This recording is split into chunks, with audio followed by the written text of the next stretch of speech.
Está no ar mais um episódio do podcast Menos Pausa. Seja bem-vinda, você, mulher 40 mais. E hoje o nosso episódio tá maravilhoso. Na verdade, é eu que vou aprender mais do que vocês, eu acho.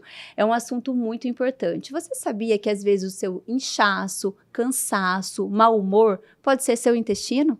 Então fique aí e não perca este podcast, que ele está sensacional. Nossa convidada de hoje, especialíssima, é a nutricionista Simone Luz.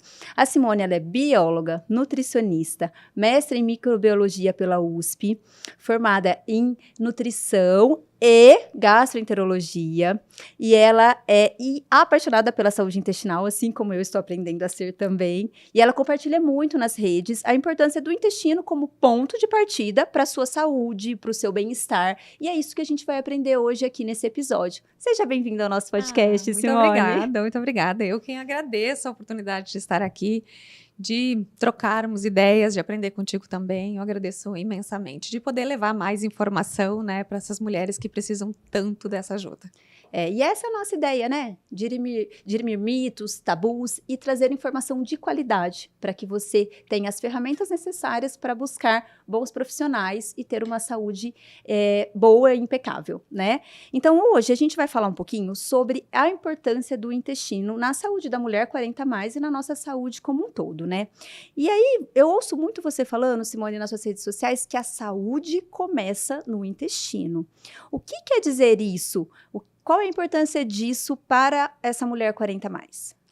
Bom, a saúde com certeza começa no intestino e a desordem e a doença também, tá? Então, o intestino ele é a porta de saúde ou de doença. Então, qual que é a importância? A importância é principalmente relacionada à nossa microbiota intestinal. Então, nós temos uma microbiota intestinal que ajuda a regular hormônios e que vai ter uma relação muito importante com esses transtornos, essas desordens, esses sintomas tão difíceis, né, para nós 40 mais.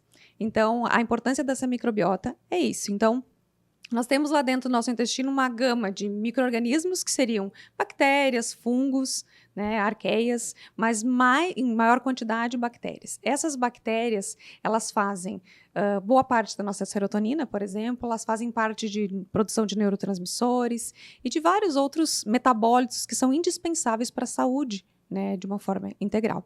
E essa microbiota, ela sofre um impacto direto da queda dos estrógenos. Então, aí a gente já tem um impacto muito grande na diversidade, na mudança da microbiota intestinal. Então, a gente vai ter uma permeabilidade maior, né, uma alteração na diversidade dessa microbiota que vai levar ao aumento desses sintomas nas mulheres. Certo. Então, você está falando para a gente que aqueles sintomas da menopausa, os fogachos, alterações de humor, eles estão relacionados com o intestino? Explica isso melhor.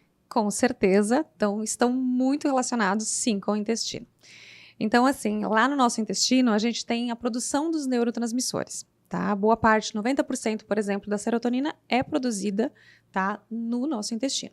Vale lembrar que quando a gente fala de serotonina, a gente fala de um neurotransmissor que leva ao bom humor, né, à leveza e tudo mais, aquela sensação de conforto, né? Então, é um neurotransmissor muito importante. Temos outros também metabólitos, como o GABA, como a dopamina, que também são produzidos lá. E esse neurotransmissor, ele tem uma ação muito importante. Então, se você tem um declínio na microbiota, nessa microbiota saudável que faz essa produção, você acaba tendo um declínio na produção. E por isso tem grandes relações, às vezes, com sintomas mentais, né? Irritabilidade, problemas no sono e tudo mais.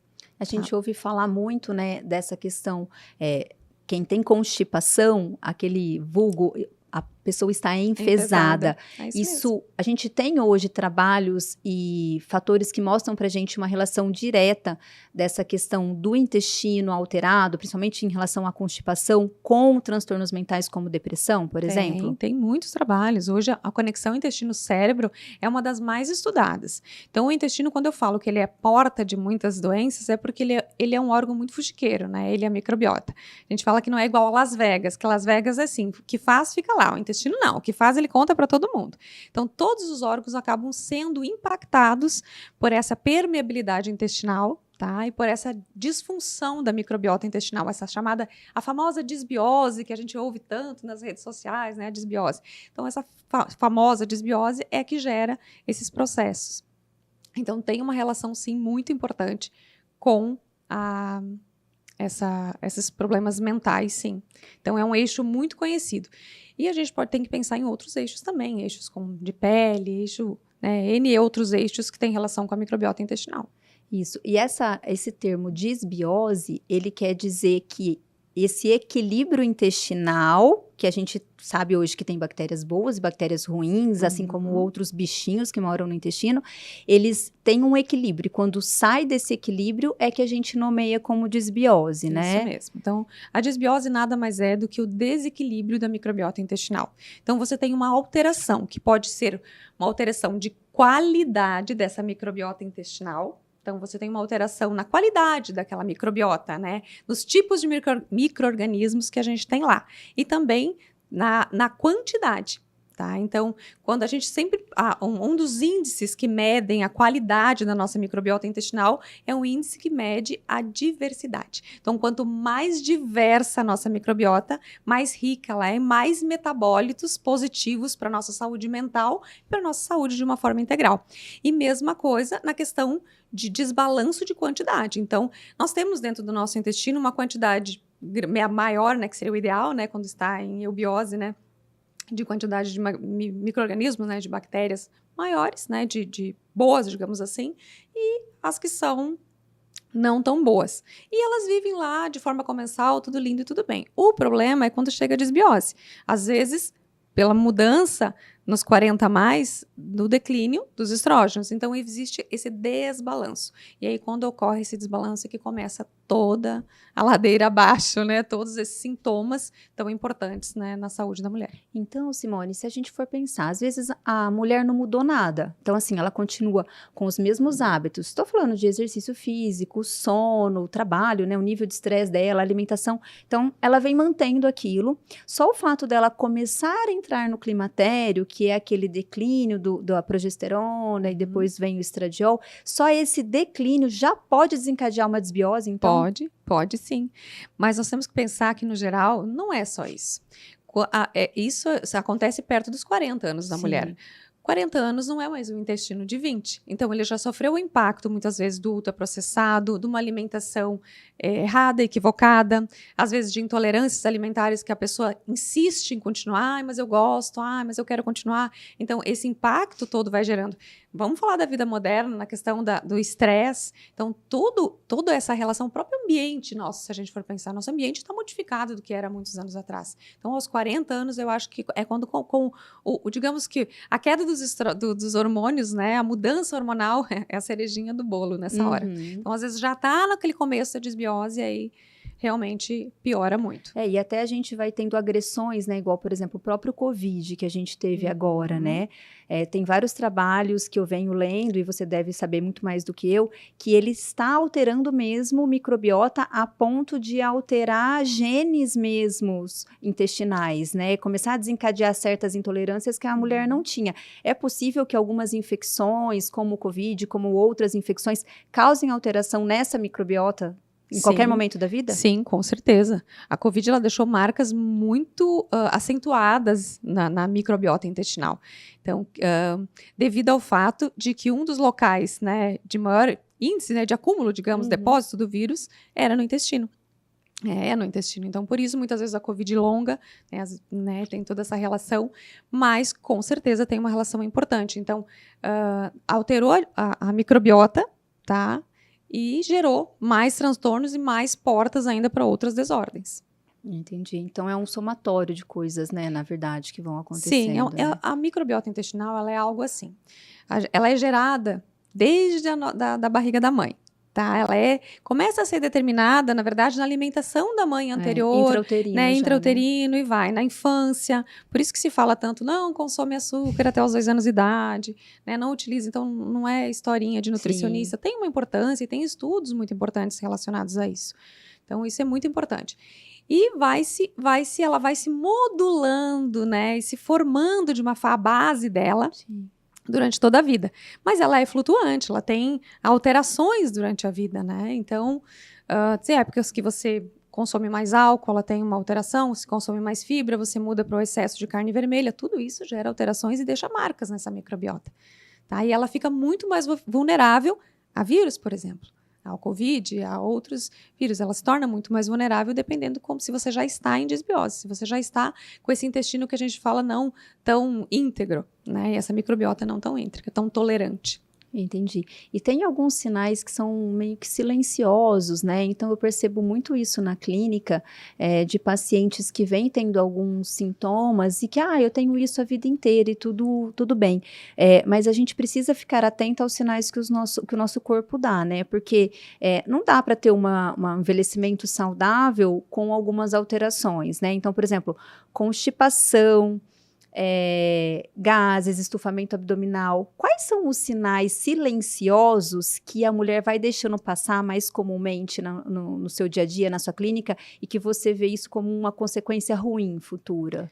Bom, eu acho que a lista é grande, viu, dos silenciosos, mas aí a gente tem os principais. Então, a gente tem, muitas vezes, a fadiga crônica. Então, o paciente com muita fadiga, muito cansaço. Você fala, mas eu estou dormindo bem, mas eu tenho uma fadiga fora do normal. Uhum. Então, precisa ser observada a questão intestinal, porque tem uma relação, sim, com hiperpermeabilidade intestinal. Nós temos o quê? Nós temos a constipação. Não é normal. Gente, não é normal ter constipação, tá? Então, sim, pode ser comum, normal, jamais. Tá? Então, se pega muito isso, eu tenho desde criança. Não é normal, precisa avaliar se tem alguma intolerância, alguma alergia, ou o que está acontecendo nesse intestino, tá? Às vezes, o paciente chega com um caso, né, de constipação, mas nunca fez uma colonoscopia, né, nunca avaliou o próprio intestino em si, porque às vezes também não é só a microbiota, mas sim o intestino em si, então precisa ser avaliado como completo, né, então diarreia também, então sintomas de inchaço, gases, aerofagia, refluxo, que fica lembrando o alimento o dia inteiro, do nada tem enxaqueca, tá? Aquela enxaqueca que já tratou com vários profissionais e que não resolve. Alergias de pele, aquela alergia que não melhora. Questão de fungos. Então, eu tenho candidíase de repetição. Você deve ver muito no teu consultório. Então, infecção urinária, candidíase de repetição. Sim. Isso são sintomas clássicos de desbiose intestinal. Então, o que todo mundo sempre fica perguntando, né? Me dá um exame para eu ver se eu tenho desbiose intestinal. E muitas vezes a gente não vai ver isso em exame, né, Não, Simone? muitas vezes não vai ver em exame. Então, muitas vezes o diagnóstico, ele é clínico, tá? Mas assim, e é um clínico que você consegue diagnosticar de uma forma até mais fácil. Mas existe, para quem quer fazer os exames, tá, Lívia? Então, assim, quem está mais disposto a investir mais, existem exames fantásticos hoje que pode ser feito, exames genéticos da microbiota, exames, né, o coprológico, né, que pode ser feito, que é um exame maravilhoso, né, de fezes. Então, tem muitos exames hoje, metabolômica. Então, o céu é o limite para quem quer avaliar a microbiota intestinal. Mas, muitas vezes, não precisa de todo esse investimento de início. Às vezes, você vai ajustando com o paciente, é como se fosse uma construção de uma casinha, né? Você vai montando, e, às vezes, o exame de microbiota, um exame desse genético, é a cerejinha do bolo. E não tem uma receita de bolo, né, Simone? Vai ter Não. que sentar com o paciente, avaliar todo o histórico, a rotina, o que ele já usou de medicação, o que já fez de tratamento, que momento ele está, né? Porque é o que você falou, uma microbiota de 20 não é uma microbiota de 40 anos, né? E com certeza, por exemplo, uma pessoa que tem uma constipação crônica, ela não vai conseguir resolver isso em 20 dias, né? Então, uma pessoa que chega para você com esses sintomas, com essa clínica sugestiva de desbiose e que foi encaminhada para você, quanto tempo geralmente a pessoa, quando ela chega no consultório, em média, ela consegue começar a regularizar essa flora intestinal e ver resultados? Bom, ela começa a ver alteração de sintomas, geralmente a partir dos 20, 21 dias, ela já começa a ter uma melhora nos sintomas. Principalmente se os sintomas forem gastrointestinais. Então, aquele refluxo, aquela indigestão, aquela leveza. Então, o paciente comenta muito da questão do inchaço, né? Do efeito baiacu, né? Que está super inchada. Então, já começa a melhorar isso. Mas a gente tem que pensar que lá dentro, a mudança na microbiota, aquela microbiota se firmar, digamos assim, e a mudança no próprio intestino. Porque a microbiota, ela produz o muco, que faz parte, né, do nosso intestino. Então, isso tudo demanda mais um tempo. Então, assim, é em torno de 3 a 6 meses para a gente deixar um tratamento bem redondinho, bonitinho. Até porque foi uma vida de coisas erradas, não dá para corrigir eu da sempre noite pro converso com o dia, né? paciente, eu falo assim, gente, teu intestino tem 40 anos, eu não vou resolver em 20 dias e 30 dias. Vamos com tempo, vamos com paciência que resolve, gente. Mas precisa dedicação. Dedicação e foco na alteração do modo de vida. Não só numa mudança alimentar, mas no estilo de vida. Tá? Porque tudo isso impacta na microbiota. Então, a microbiota impacta em tudo na nossa vida, mas tudo que a gente faz impacta nela. E não é fácil, né, Simone? Não é Isso fácil. é super importante. Não é fácil. Não adianta a gente falar assim, você vai tomar esse comprimidinho e vai resolver todos os seus problemas. Eu sempre falo, o paciente ele tem que querer melhorar, né? Não adianta só o médico, só o nutricionista querer. Isso precisa ser de ambas partes, né? É assim, ó, não tem milagre, mas depois que melhora e deixa bonitinho, redondinho, parece milagre. Parece que foi. Você fala, nossa, mudou minha vida. Então, o que eu mais ouço no retorno do paciente, depois de 2 meses, 3, é assim, nossa, minha vida está mudando. Eu durmo melhor, eu tenho, me sinto muito mais bonita. Quando, no caso das mulheres, muito mais bonita, porque você desincha, você fica menos inflamada, você fica com a pele melhor, mais disposta. Então, faz uma mudança de vida absurda. Né? A disposição, agora eu gosto, já tô me animando para malhar, tô me animando para tudo. Então muda até a disposição em casa, né, com o marido e tudo mais. Então faz uma diferença muito grande a modulação da microbiota, com certeza. E eu sempre tento orientar para elas assim que a tríade, né? Fibras, água e exercício é onde a gente começa. Então, quando eu vejo que a paciente não tem nem essa tríade de base aí agindo, eu falo, primeiro vamos arrumar a base e depois se a gente vê que não melhorou, a gente avalia com especialista e tudo mais. Tem alguma coisa que você fale assim, isso aqui é a base, sem isso aqui não dá pra gente ter uma resposta. Acho que começa bem por aí, né? Bom, às vezes... Não adianta usar o suplemento da NASA, aquela coisa super diferente, se você não faz o básico. Então, o básico bem feito é hidratação, microbiota intestinal, intestino depende de água, gente. Senão, não funciona, o cocô vai sair de cabritinho, não adianta. Então, assim, depende de água, depende de fibras, isso é o básico. Mas aí a gente tem outras questões que são importantes. Por exemplo, precisa mastigar bem. Isso, começa na boca, então, assim, né? por exemplo, a microbiota, ela adora fibra. Tá? Então, a microbiota boa, ela adora fibras boas, polifenóis, antioxidantes. Então, isso é maravilhoso quando a gente utiliza. Mas se não mastigar bem, o intestino não tem dente. Então, assim, você precisa quebrar, entregar bonitinho lá dentro para o intestino para ele poder finalizar, né? Para a microbiota poder consumir esses polifenóis e interagir com eles. Porque senão não funciona. Então, se você não mastiga direito, se não começa a digestão na boca... E essa vida corrida, né? Muitas vezes, come no carro, ou come respondendo no WhatsApp, ou come na televisão, e aí não mastiga, né? Engole, na verdade, o alimento, e hoje, quanto maiores as partículas chegam no intestino, mais alimenta as bactérias ruins, não é isso? Sim, é isso mesmo, porque assim, ela é substrato, né? Então acaba tendo um substrato para bactéria ruim.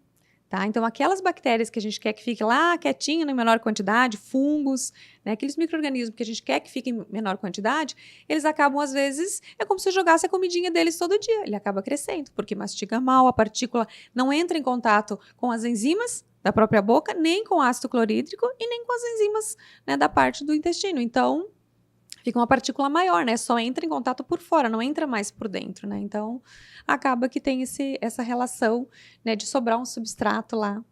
E é legal você falar isso também, que muita gente, só fala de intestino, cocô. Só que assim, se o estômago não tá legal, vai interferir diretamente no intestino, né, Simone? Porque a digestão começa ali na boca, uma parte muito importante no intestino, no estômago, para que ela chegue melhor no intestino, né? Então tem que avaliar essa questão de estômago também, né? Com certeza. Você falou algo bem interessante que você fala assim, às vezes uma hipocloridria no paciente. Tá? O paciente não tem a formação suficiente de ácido clorídrico, gera uma desbiose gigantesca. O que pode causar hipocloridria? Fala aí pra gente. Falta de nutrientes, tá? Falta de nutrientes. Então, às vezes, um intestino muito constipado, com pouca água, tá? Faz uma absorção equivocada, uma alimentação, uma dieta, lógico, né? Sem nutriente suficiente, e aí você acaba baixo de nutriente, pode gerar uma hipocloridria.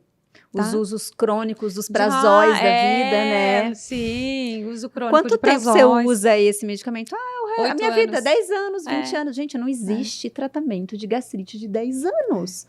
Tem que tratar a causa, né? Algo muito importante, eu falo sempre pro meu paciente, e vou repetir aqui para quem quiser ouvir. Gente, tratamento de qualquer desordem gastrointestinal tem que descobrir a causa. Não adianta usar só a medicação. A medicação, ela vai tratar no momento, tá? Aquele momento vai ser tratado. Porém, se você não descobrir a causa, volta. Que é o que a gente vê o tempo todo. Tem refluxo? Já tive umas 5, 6 vezes. Mas é normal? Não, não é, gente. O que causou esse refluxo? Tô tratando com aquela medicação de sempre, tá? Que vai causar hipocloridria, né? Então, assim, de sempre. Precisa, às vezes, tratar? Claro que precisa. Então, o médico receitou, tá tratando, precisa tratar? Precisa, para sair daquele momento desesperador dos sintomas. Porém, precisa descobrir qual a causa. É uma alergia? É uma intolerância? Que desordem é uma sensibilidade alimentar? O que está te causando isso? É uma alimentação equivocada, às vezes? Um erro, simplesmente, né, de alimentação? O que está causando isso?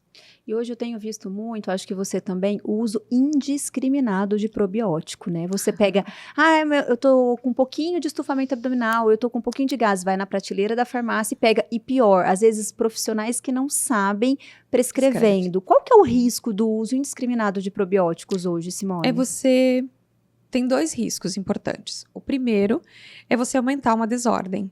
Se você tem uma intolerância à histamina, por exemplo, existem micro-organismos que são produtores de histamina. Então, se você já tem baixa produção da enzima DAO, que é a enzima que degrada a histamina, você piora, tá? Então, você vai piorar os sintomas mais ainda.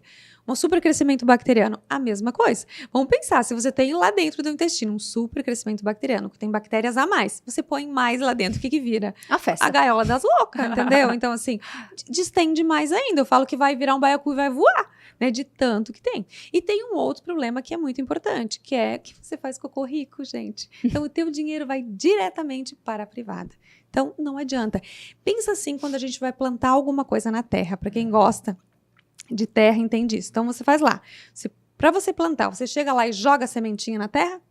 Não, você não pode jogar simplesmente. Você prepara a terra, você deixa tudo bonitinho, depois você joga a sementinha. Porque senão você vai jogar a semente mais linda que tem, né, mais rica que tem, e ela vai embora. Tá? Então, não vai funcionar. Então, você precisa primeiro preparar o teu intestino. Então, dificilmente eu utilizo probiótico de início. Geralmente, eu trato o paciente antes, faz um tratamento do intestino, cuida desse intestino, desse órgão em si que está raladinho, sofrido, e depois deixa essa terrinha linda, e aí sim a gente pode recolocar o probiótico. E específicos, né? Porque tem probióticos que são para a parte mental, outros para a parte imunológica, outros para a parte genital, a parte digestiva. E não é jogar tudo num bolo que o representante chega assim no consultório médico. Esse é o que tem mais cepas do mercado. Esse aqui, doutora, resolve tudo. Só falta falar atrás até marido que foi embora, não é? E aí o médico que não estuda, o que ele fala? Gente, eu vou dar para todo mundo. Ó, você pode dar para unha cravada, para dor no estômago, para quem não dorme. Gente, não é possível, não existe isso. Não existe, não. E aí quem não estuda acaba acreditando, né? E assim, a microbiota intestinal, ela é muito complexa. É algo muito complexo. E ainda está se estudando muito. Pode ser que o que a gente esteja falando hoje seja a pontinha do iceberg. Tá? É um mundo incrível, né? Então, assim, apaixonante, porque assim, muda toda hora, né? E evolui muito rápido nesses estudos. Há muitos anos atrás, tinha-se 4, 5 estudos. Hoje já tem, isso é por dia. Hoje, né? Exatamente. Hoje é por dia. Então, assim, tem essa importância, né? De escolher o probiótico certo para cada momento e para cada indivíduo, né? Não é para a vida inteira, né, Simone? Às vezes eu recebo, esse probiótico aqui eu já uso já faz uns 3 anos. Falo, oi? Não. E nem variou a cepa e não mudou nada. E detalhe, a pessoa continua se alimentando errado, continua bebendo álcool, horrores e usando probiótico. Não serve para nada e ainda piora, né? Porque se você não muda hábitos, né, Simone? Sim, porque assim, não vai adiantar. Gente, você precisa, além de colocar o probiótico, você precisa dar a comidinha dele, que são fibras, polifenóis, né? Alimentação adequada, água, todo aquele pacote, né? Que já foi comentado. Então, precisa dar a comidinha dela, senão também não funciona. Que é a mesma coisa, de novo, volta como se fosse na terrinha. Você precisa colocar os nutrientes lá dentro, senão não funciona. E a gente tem também uma relação muito importante dessa saúde intestinal com as desordens metabólicas, né? Fala um pouquinho pra gente sobre essa disbiose relacionando com resistência insulínica, dislipidemia, síndrome metabólica mesmo, que vem assustando todo mundo, então, né? É a famosa hiperpermeabilidade intestinal. Então, se fala às vezes permeabilidade intestinal ou hiperpermeabilidade intestinal.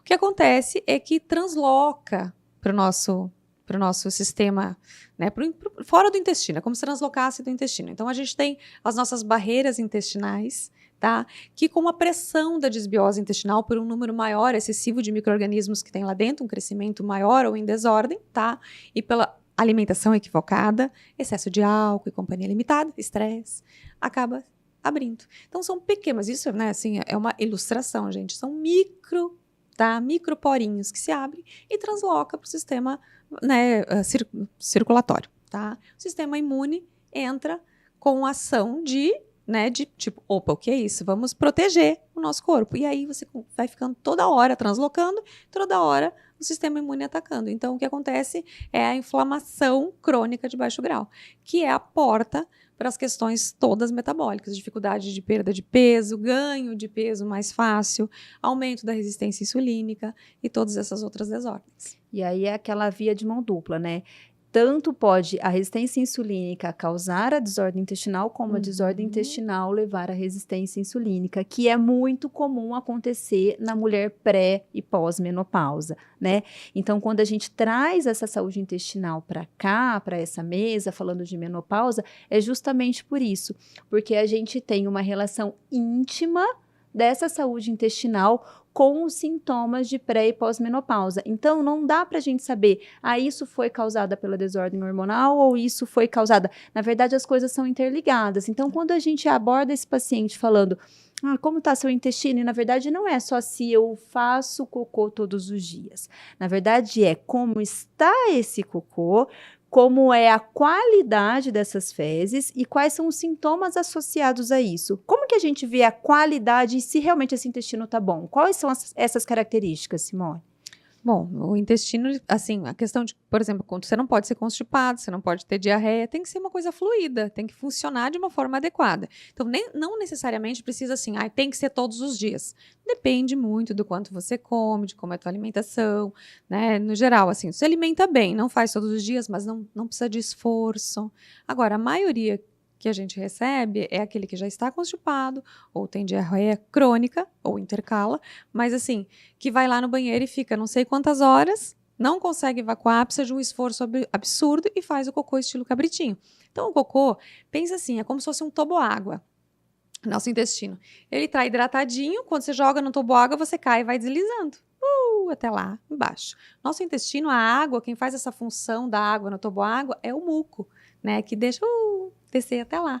A questão é que hoje em dia, se você não tem microbiota boa, não tem produção de muco, porque quem produz é microbiota saudável. Sim. Então, piora a constipação e piora tudo isso. Isso. E sempre a gente fala, né? Ele não pode estar em pedacinhos e também não pode estar líquido. Tem que ter um meio do caminho ali, né? O estilo bananinha, né? Isso.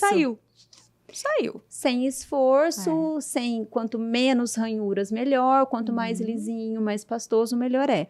Mas eu vou ficar olhando meu cocô todo dia? Vai. Do mesmo jeito que você tem que olhar a qualidade, a cor do seu xixi para você saber se você está bem hidratado, que lembrando, tem que estar transparente, né?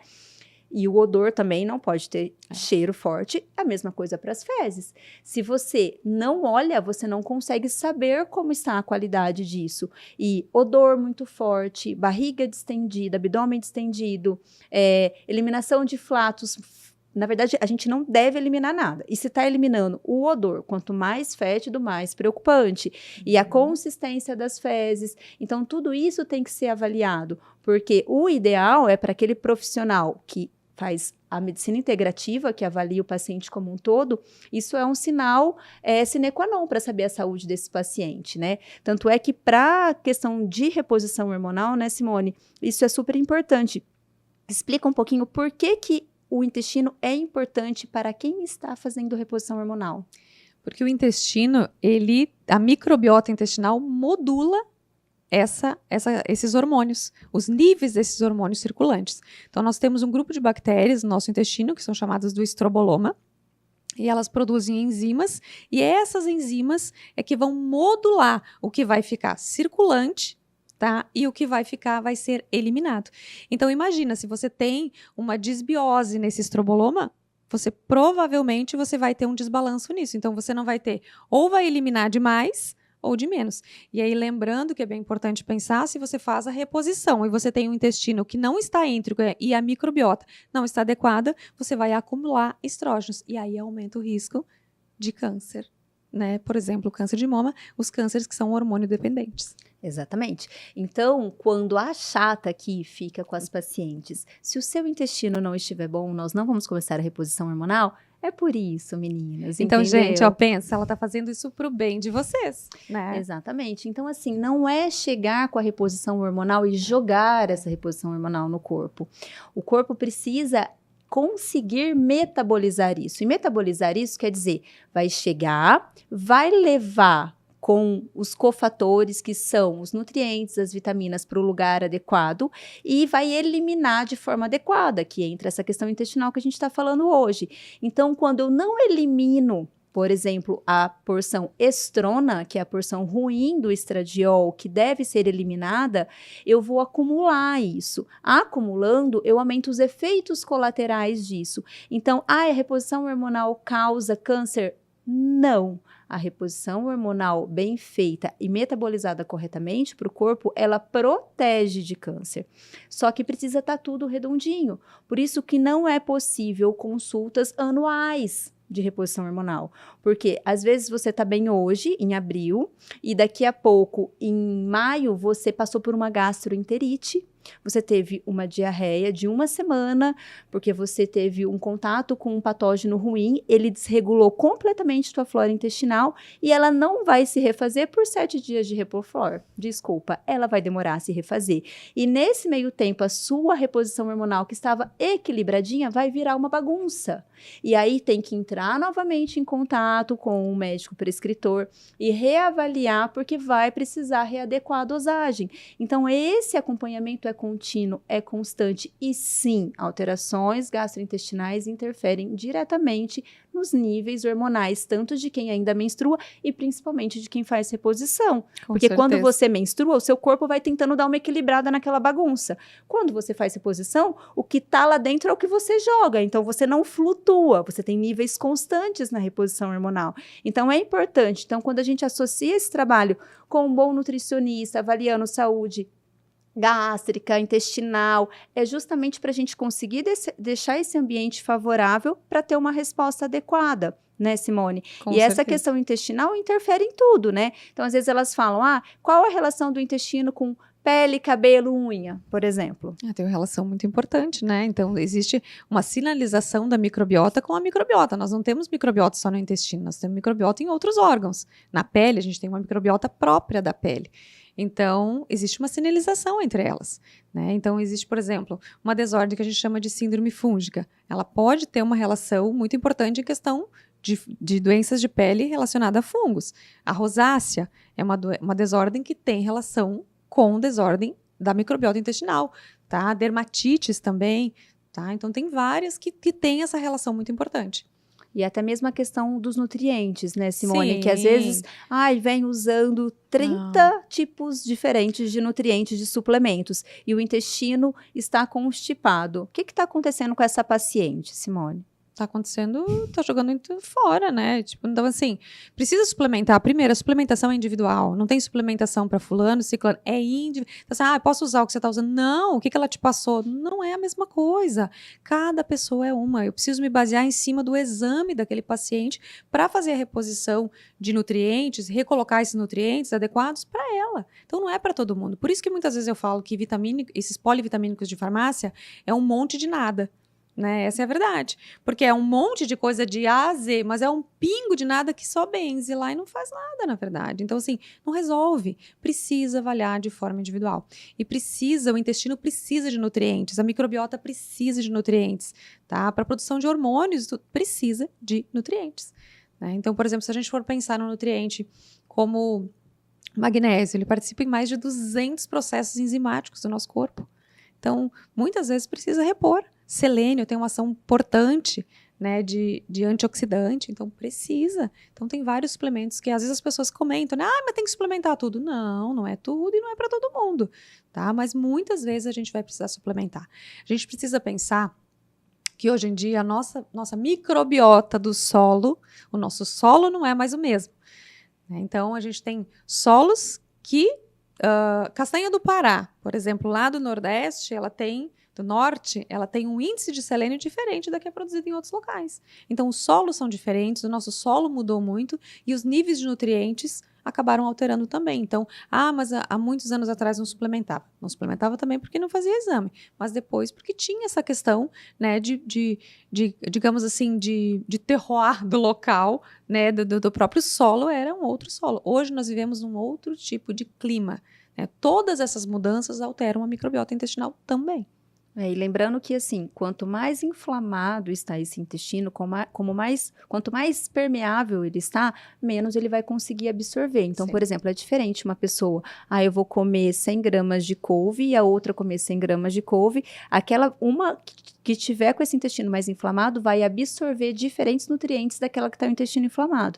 Então, muitas vezes, pacientes bariátricos, pacientes com diverticulite, com colite, com retocolite ulcerativa, ou com uma disbiose por uma síndrome fúngica, por exemplo, esse paciente talvez ele necessite de uma reposição enteral, um injetável, um endovenoso, para que ele corrija aquelas deficiências mais rápido, de uma forma mais eficaz, porque vai direto para a corrente sanguínea, sem passar pelo trato digestivo. E eu sempre falo que essa questão da suplementação, ela é uma cerejinha no bolo. E não necessariamente você sempre vai ter que estar construindo esse bolo. Você precisa ter esses nutrientes da sua alimentação. Então, tem que ter uma alimentação variada, nutritiva, natural, com menos industrializados, menos ultraprocessados, para que esse intestino tenha uma boa absorção e você não precise ficar suplementando grandes quantidades sempre. Mas, às vezes, vai ser necessário e aí entra um bom médico, prescritor, um bom nutricionista para orientar isso, né? Então, na verdade, é um combo, né? Então, essa paciente 40 a mais, para ela ter pele bonita, cabelo bonita, unhas bonitas, estar com níveis hormonais adequados, não é somente repor hormônio, ela tem que avaliar o intestino dela. Então, o intestino faz parte do autocuidado da mulher 40 a mais, Com né? certeza. Se você quer ter unhas bonitas, cabelos bonitos, né, quer se sentir mais bonito, mais leve, menos inflamada, porque quando você está mais inflamada, aparece mais a celulite, né, que a gente detesta tanto, né? Então, aparece mais essa questão de inchaço mesmo. Então, essa leveza que um tratamento intestinal, que a modulação intestinal, que a ordem, né, na microbiota intestinal faz, ela faz muita parte, com certeza, do autocuidado. Então, é um modo de se cuidar, né, cuidar do intestino, com certeza. E tem alimentos específicos, assim, Simone, que a gente sabe que para, sei lá, 90% das pessoas vai ser muito benéfico para ter uma microbiota saudável? A gente pode listar alguns, assim, que, putz, esses são bons para quase toda a maioria, assim, sendo que a gente sabe que tem individualidade de intolerâncias e tudo mais, né? Bom, assim, em geral, tá? Fibras, frutas, verduras, né? Alimentos ricos em fibras, tá? A dieta mediterrânea é uma dieta geralmente que se considera muito, né? Por ter muito antioxidantes, né? Muitos polifenóis, que a microbiota adora. Então, é uma dieta regrada, mas também não vale só dieta.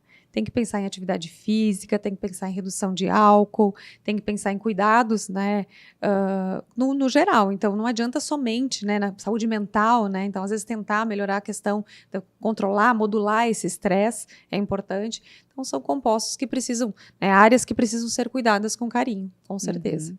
Então, se você pudesse deixar uma dica aí para nossa mulher 40 a mais, para ela ter uma boa saúde intestinal nessa fase, o que você falaria para elas? Bom, o que eu deixaria para a mulher, todas as dicas, é ouvir o que o seu corpo tem a falar. Então, o nosso corpo, ele fala através das emoções, ele fala através de sintomas, e muitas vezes na correria do dia a dia a gente não para e ouve. Então, é importante que a gente pare, que nós conseguimos parar e ouvir, silenciar, para ouvir o que o nosso corpo está falando, e a gente respeite isso. Então, é preciso sim avaliar a questão de exames, é preciso procurar um profissional adequado. A doutora Lívia, por exemplo, que é super criteriosa na questão de reposição hormonal, que eu acho que isso é muito importante. Reposição hormonal não é simplesmente sair repondo hormônio de qualquer forma, é muito importante que seja feita de uma forma, né, respeitosa com o seu corpo. Então, eu acho que é isso que eu diria, né? Cuide do seu intestino, que ele é a porta de tudo. Ai, que delícia. Eu queria agradecer a sua presença Imagina, que aqui, é isso. Simone, trazendo mais informação para gente. E eu, particularmente, nunca me atentei muito para essa questão de saúde intestinal. E de uns anos para cá, quando eu comecei a entrar mais nessa questão de cuidados hormonais mesmo dessas mulheres, eu comecei a estudar mais. Inclusive, estou fazendo uma pós de modulação intestinal, devagarzinho, né? Como uma mãe de 2 filhas pequenas consegue fazer. Mas cada vez que eu vou aprendendo um pouquinho mais, eu vou me encantando cada vez mais e eu vou vendo quão profundo e quão necessário é esse intestino estar adequado para que o resto funcione bem. Por isso que eu pego tanto no pé das minhas pacientes, por isso que eu tenho um trabalho muito legal com a Simone e a gente consegue resultados muito bons, porque é importante esse cuidado, porque é importante esse olhar para a saúde integral, né? Então, espero que a gente tenha contribuído um pouquinho com informações para vocês. Siga a Simone, que ela traz conteúdos muito legais no Instagram dela. Siga meu Instagram também, a gente vai deixar tudo aqui anotadinho para vocês. Espero que tenha trazido mais informações. Compartilha com quem você acha que isso vai fazer diferença na vida. E até o próximo episódio, trazendo mais informação de qualidade, tirando mitos e tabus e que possamos ter qualidade de vida nas pacientes 40 mais e principalmente nas pacientes pós-menopausa também, porque menopausa não é o fim, e sim uma pausa para um recomeço da vida da mulher. Um grande beijo.